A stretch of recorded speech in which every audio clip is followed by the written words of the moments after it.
So good day everyone, I am Angelica Silvestre, one of Group 2 presenter from the SCOE 31, under the subject of Laws and Professional Practice, handled by Professor Jonathan C. Manarang.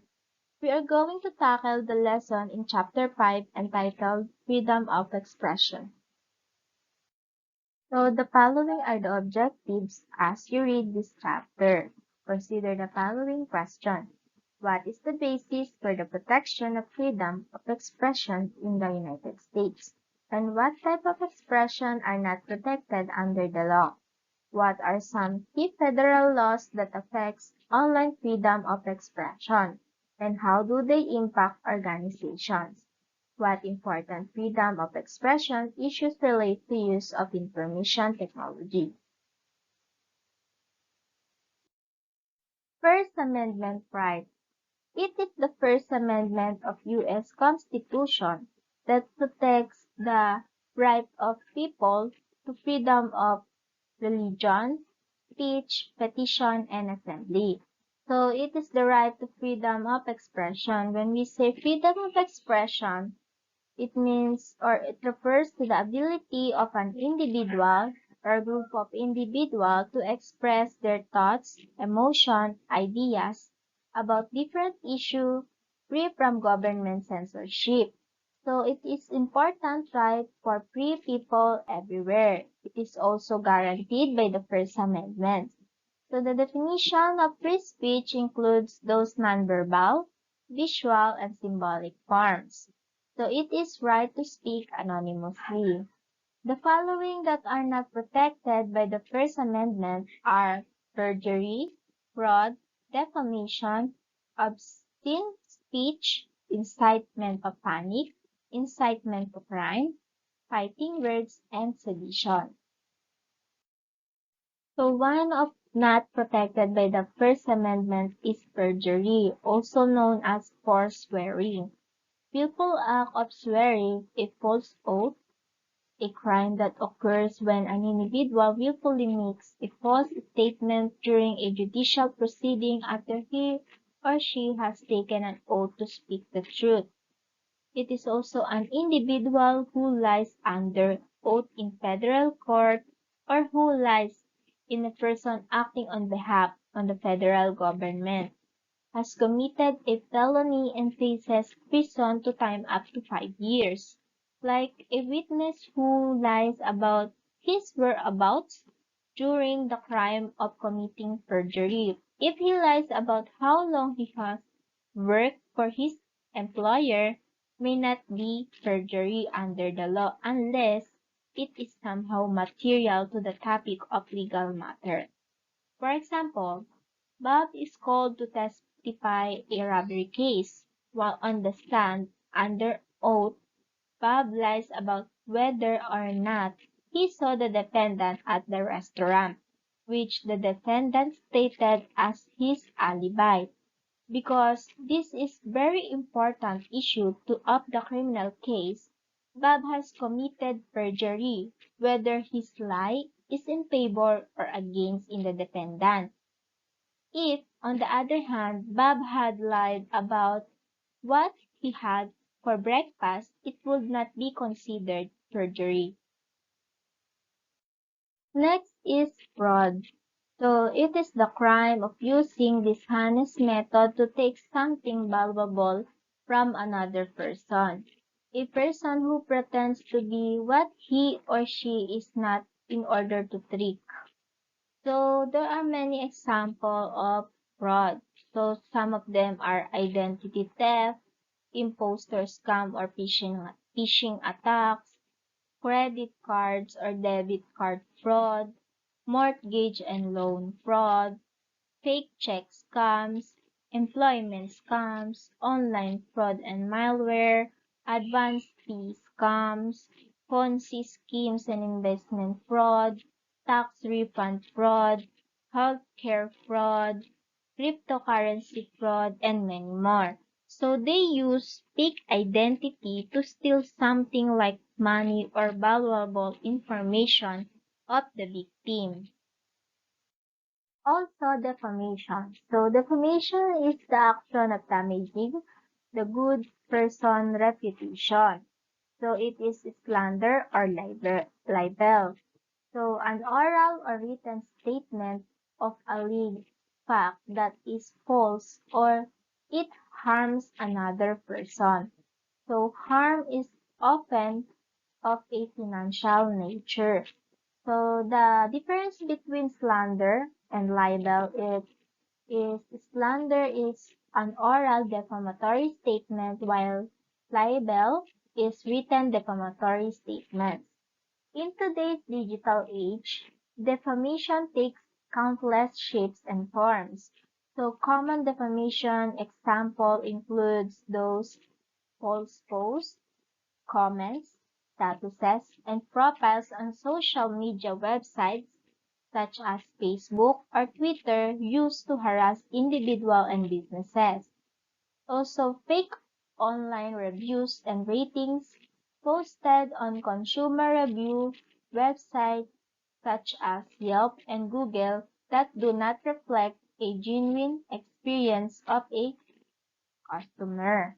So, false shaming posts and reports on cheater and shaming websites accusing individuals of infidelity, predatory behavior, or having committed a crime.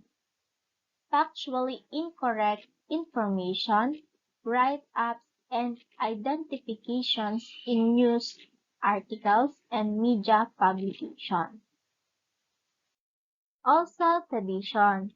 It is the crime of saying, writing, or doing something that encourages people to disobey their government.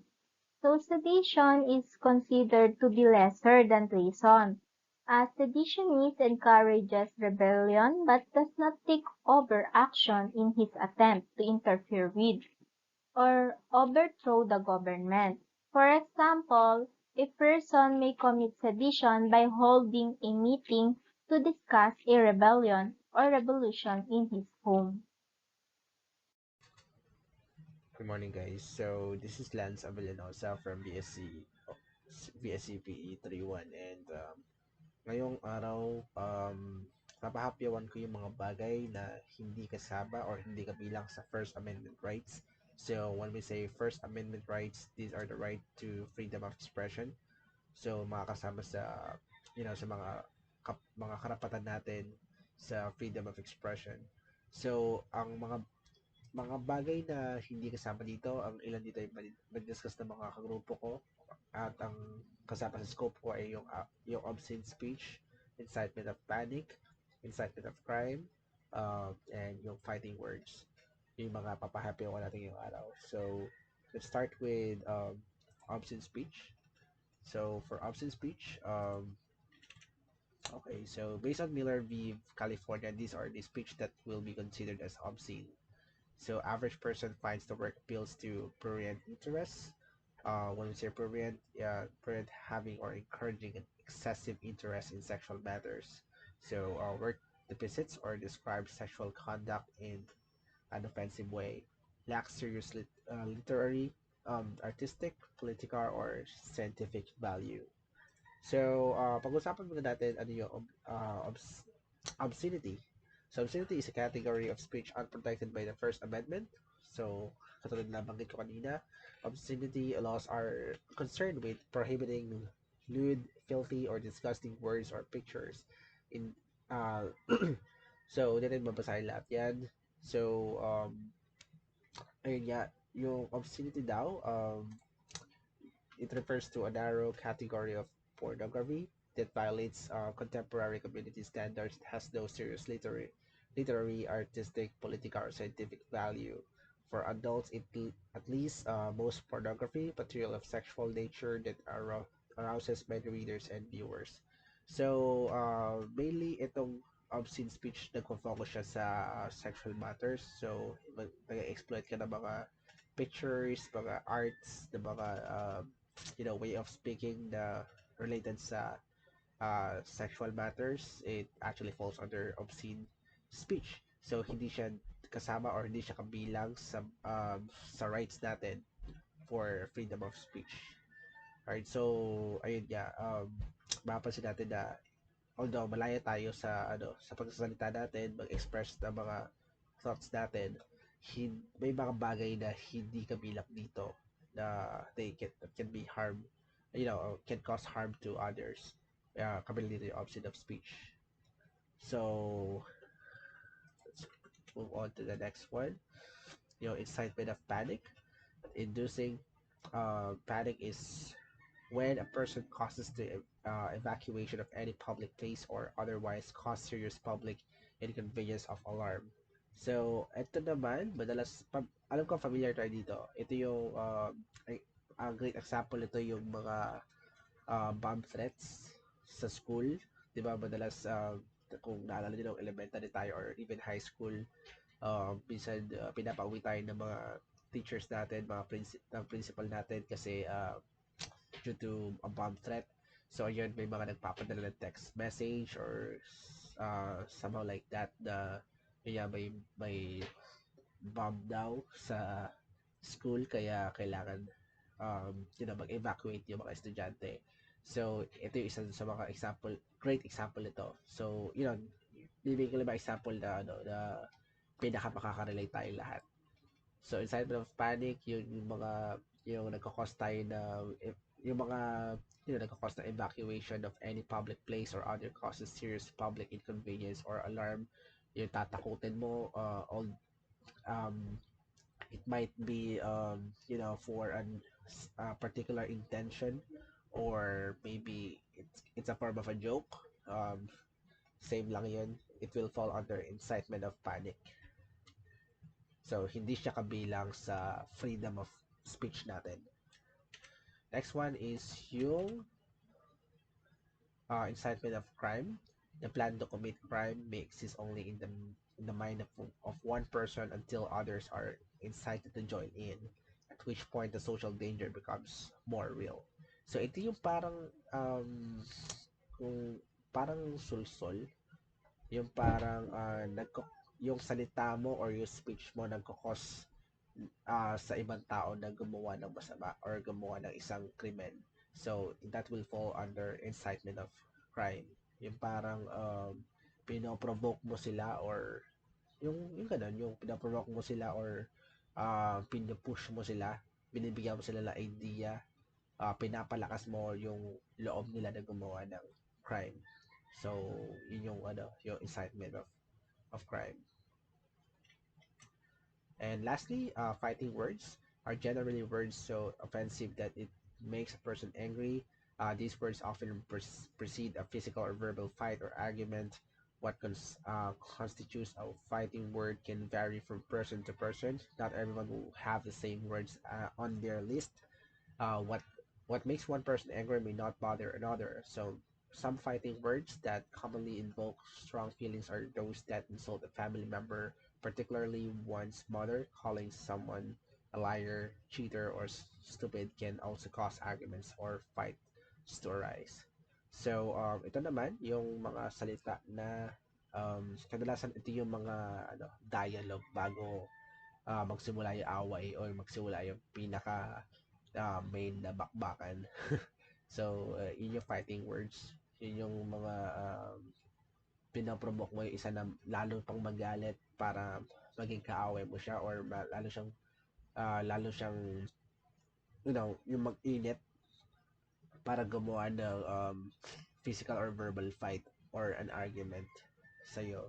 So, ang fighting words, it actually varies depende sa kultura or sa kinagisnan mo. So, may mga fighting words na um, you know, na generally understood lang dito sa isang part ng lugar na to. Halimbawa, sa Bisaya, iba yung fighting words nila doon. May mga pagkakataon naman na hindi tayo aware dahil nga sa iba-iba yung culture natin. May mga pagkakataon na may mga jokes tayo or let's say may mga sinasabi tayo sa tao na um, sa atin wala lang pero sa kanila they're considering it's fighting words. or sobrang nakaka-offend sa kanila to the point na gusto nilang magalit sa'yo or gusto nilang awayin ka. So, yun yung examples ng fighting words and same thing, ito rin ay hindi kabilang sa First Amendment at hindi siya kabilang sa freedom natin sa pagsasalita, sa freedom of speech natin. So, ayun, yun yung mga kabilang sa mga hindi kasama or hindi kabilang sa First Amendment natin or yung hindi kabilang sa freedom of speech natin. So, ayun lang sa akin. Thank you po sa pakikinig. Good morning. I'm Danica Barzaga and I'm going to discuss to you about freedom of expression and these key issues. I'm going to discuss. Number 1 is key issues and the number 2 is the controlling access the information on the internet.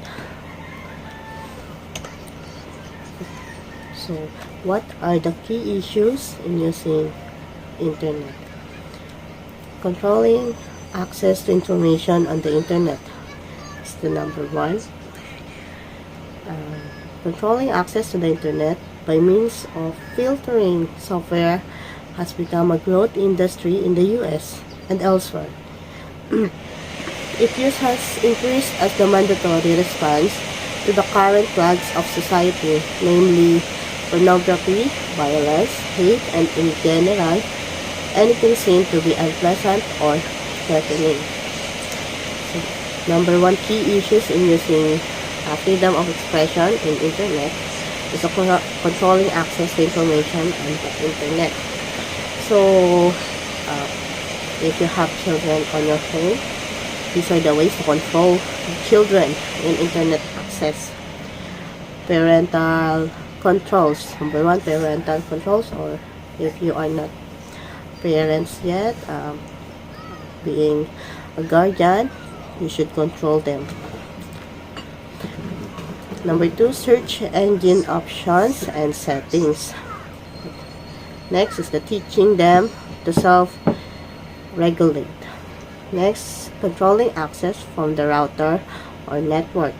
You can control that to your phone. Controlling access via apps and programs. Control smartphone data plan usage. Next key issue is the anonymity on the internet. Being anonymous because nobody can see if you're the one using the internet. If you comment to some post or react on that post, they won't see you unless you show your name, you show your identity on the internet. It will not be anonymous. So there are positive and negative in being anonymous in online. The pros and cons. Here are the pros and cons. Pro, freedom of speech. Con, online abuse. Pro, less judgment. Con, it's easy to lie. Another con, few repercussions. Pro, whistleblowers can get information out there. Con, information cannot be trusted. Like that. Fake news is easily to spread.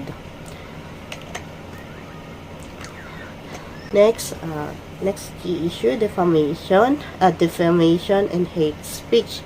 We commonly think that defamation and hate speech are in same effect, but yes, they are, but they're different on how someone delivers the hate to other someone. But here are the difference between the two. Free speech is directed towards ideas, be they religious doctrines, religious figures, philosophy, government, etc. It can be involve comments directed toward politicians and other public figures. Information is what is directed toward a private individual and is something that can be proven to be incorrect and that it hurts the person's character, reputation, well-being, etc. Next key issue is pornography. Pornography, representation of sexual behavior in books, pictures, statues, films, and other media that is intended to cause sexual excitement. Okay. Number one key issue that we discussed a while ago is the controlling access to information on the internet. Freedom of speech on the internet is complicated by ease by which children can access internet. So communications decency act. So what is the CDA? The CDA prohibited any individual from knowingly transmitting obscene or indecent messages to a recipient under the age of 18 years old. It also outlawed the knowing display of patently offensive materials in a manner available to those under 18. Now, under the CDA here, it's aimed at protecting children from pornography, broad language, and vague definition of indecency, found unconstitutional in 1997. Child Online Protection Act, or COPA. The 1998 Child Online Protection Act made it a crime for commercial websites to knowingly place material that is harmful to minors within their unrestricted reach. So here applies to communication for commercial purposes. Imposes penalties for exposing minors to harmful material on the web. So we will see here that found unconstitutional in 2004. This is the American Civil Liberties Union. They claim that this law violates the First Amendment guarantee of free speech in 2004. We can use this filtering to make boundaries on the gadgets the child while using gadgets on their surfing time. These are the filtering we can use. Internet filtering software installed with a web browser. It blocks access to certain websites deemed to contain inappropriate or offensive material, like porn sites like that. URL filtering blocks objectionable URLs or domain names. Keyword filtering, it blocks keywords or phrases that a child might typing in searching something on the internet. Dynamic content filtering, websites content is evaluated immediately before being displayed. Uses object analysis or image recognition. Controlling access to information on the internet. Next is the top rated internet filters for home users. Internet filters are software that prevent users of a computer from accessing certain websites. They are predominantly used to block content considered inappropriate for specific users. These filters are widely used on public library and school computers. These are the example and top-rated internet filters for home users. Net Nanny parental controls, Pure Sight PC, Cyber Seater, Safe Eyes, Cyber Patrol. Next, ICRA rating system. What is ICRA? The Internet Content Rating Association. This ICRA is an international non-profit organization of internet leaders working to develop a safer internet. ICRA has long believed that self-regulation leads to the best balance between the free flow of digital content and protecting children from potentially harmful material.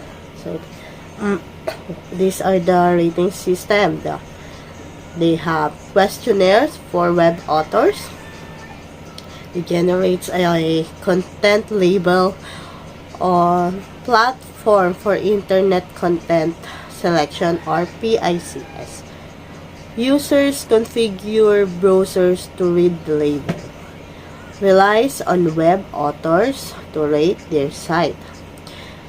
Complement to other filtering techniques.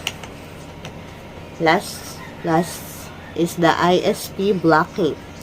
An ISP blocking bounce means that the message was rejected by the receiving mail provider and not delivered to the recipient. Most commonly, an ISP blocks happens due to a local policy by the receiving mail server or in rare cases with postmark. A reputation issue with the IP we use to send the message. This ISP blocking is performed on the ISP server. Clear sale or family that prevents access to certain websites. Being guardian of those children, we should protect them for those malicious sites, the unprotected materials that they can see, they can copy. That's all. Thank you. Good day, everyone. My name is Christian John Mercado. I'm here in front of you to discuss Children Internet Protection Act, also known as CIPA. CIPA is a federal law that mandates the use of internet filters and other measures to protect children from explicit and inappropriate content. So, sabi dyan, CIPA daw sa Protection Act that protects children in internet.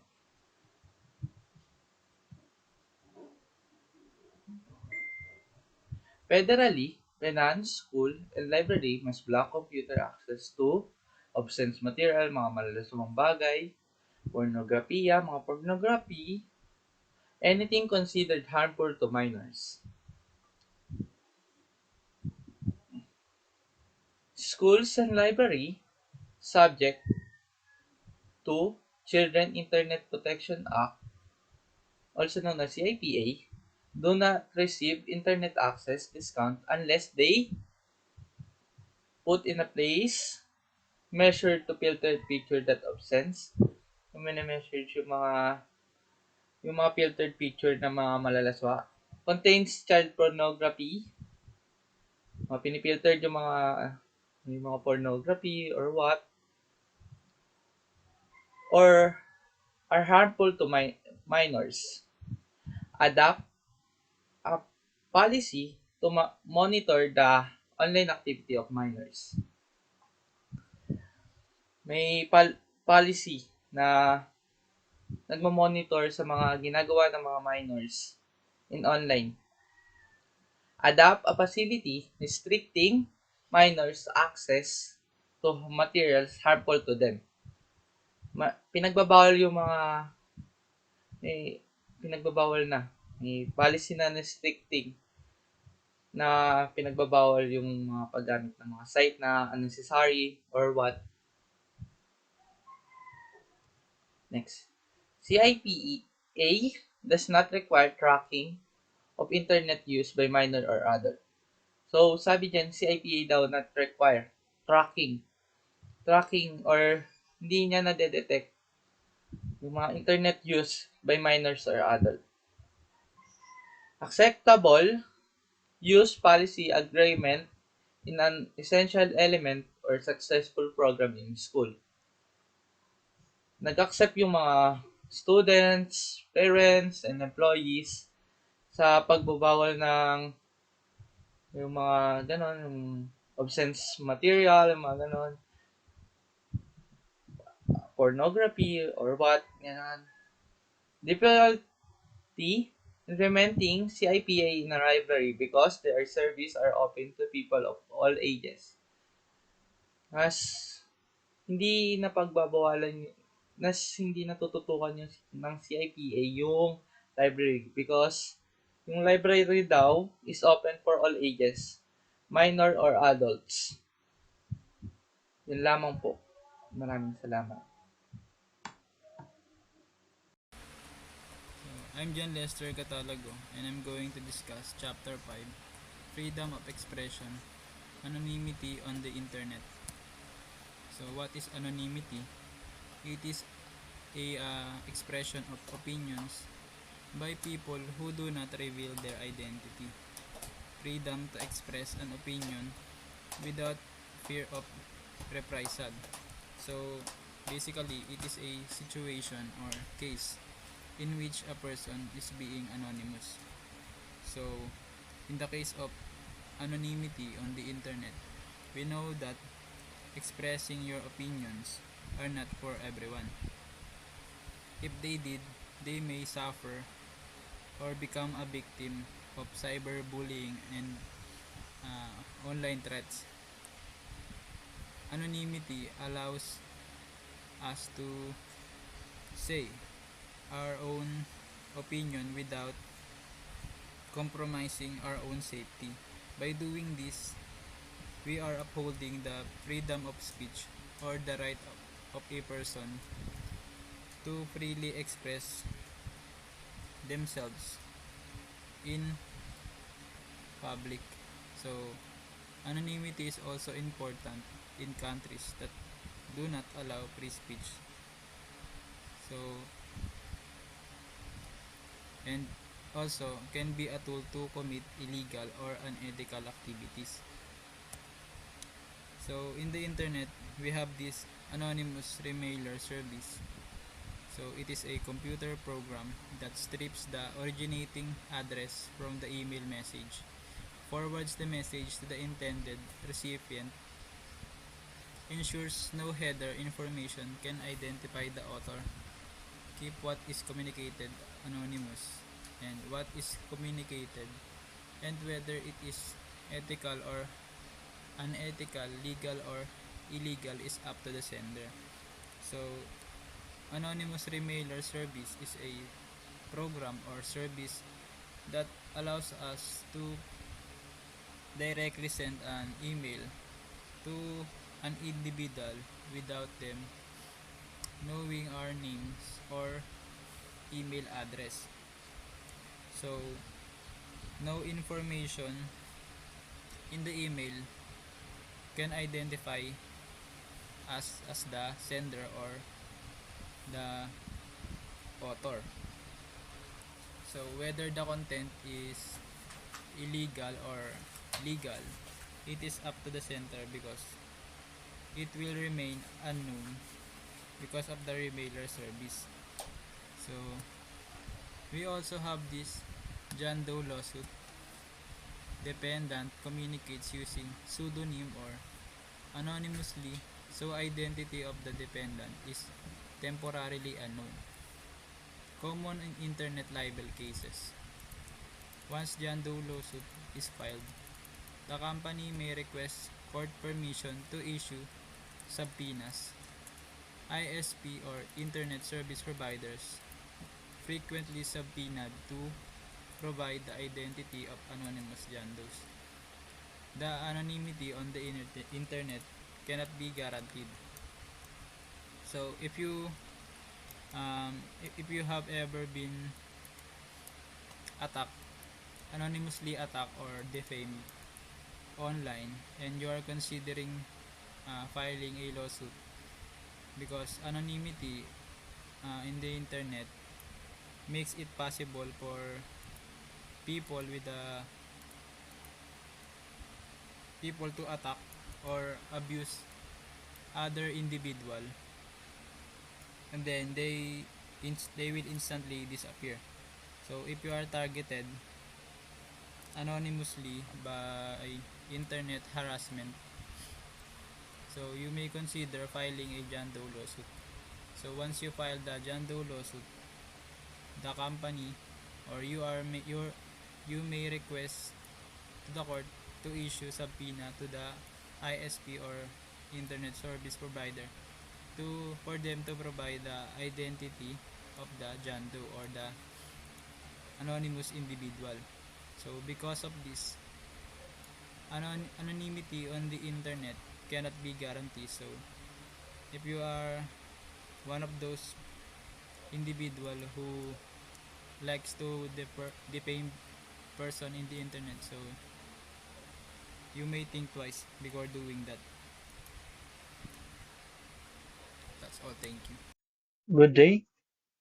Now let's talk about defamation in hate speech.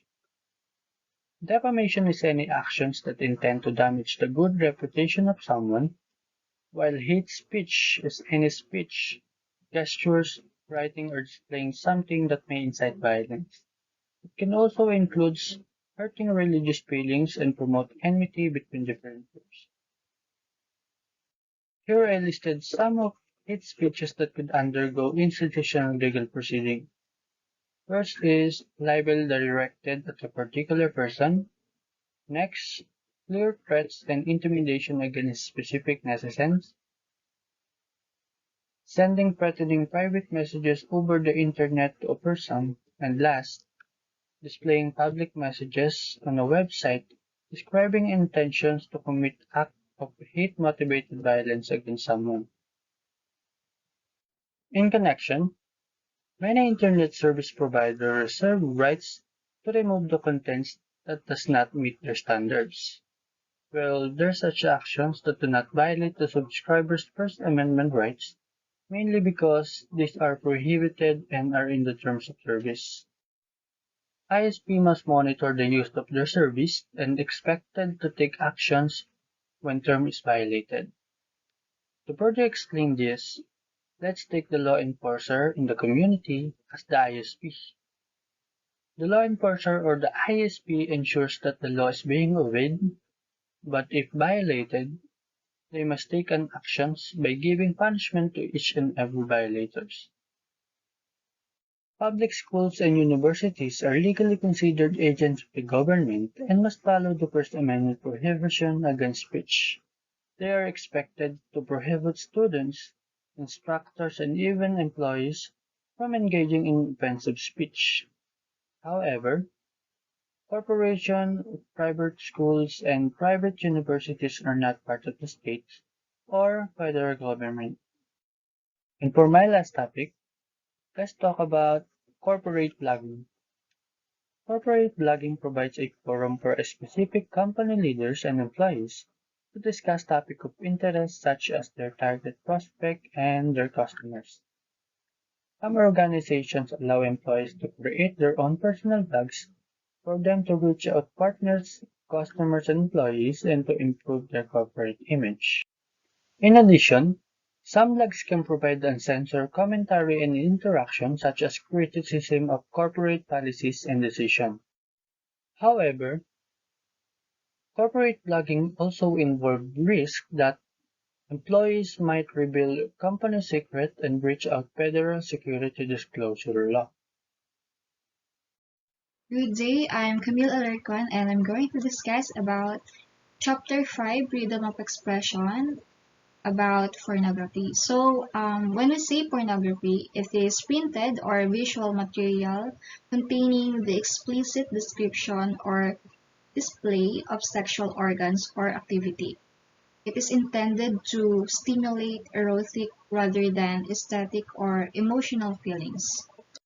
As we all know, the internet has been a boon, a thing that is helpful or beneficial to the pornography industry. It has more than 4.2 million porn websites are accessible, and also it has the sites generate an estimated $1 to $7 billion a year in revenue, and 72 million estimated visitors to porn websites monthly. Imagine there's so much visitor every month. And individuals free to produce and publish what they want. However, if what they distribute is judged obscene, they are subject to prosecute. So when we say obscene, it's defined as materials that, with respect to minors, is specifically uh, created to appeal to prurient and interest that graphically depicts lewd or sexual behavior, and that lacks serious literary, artistic, or scientific value. And we have California v. Miller set precedent for what is obscene. Many organizations take steps to stop access in the workplace. So they establishing a computer usage policy that prohibits access to pornography sites, and then they identifying those who violate the policy and taking action against those users. Failure to take action against pornography could result in sexual harassment suit. So there we have numerous federal laws address child pornography, federal offense to produce or distribute. Most states outlaw possession as well. So when we say federal laws, those are bills that have passed both houses, Congress, been signed by the president, passed over the president's veto, or allowed to become law without the president's signature. Individual laws, also called acts, are arranged by subject in the U.S. Code. Here, they require at least 7 states computer technicians to report child pornography on clients' computers. And sexting is sending of sexual messages, nude or semi-photos, or sexually explicit videos over a cell phone. So this is a fast-growing trend, and can spam act limitations on email messages. So when we say can spam act, this is a law that sets the rules for commercial email and establishes requirements for commercial messages, gives recipients the right to have you stop emailing them, and spells out the penalties for violations. And we have here specifies requirements that commercial retailer must follow when sending messages. Next is each violation can result in $250 to $750 fine. Federal Trade Commission charged with enforcing the act but has not done so effectively, and deterrent in fighting the dissemination of pornography. So those are the under can spam act limitations. That's all. I hope you learned something new about freedom of expression. Thank you for listening.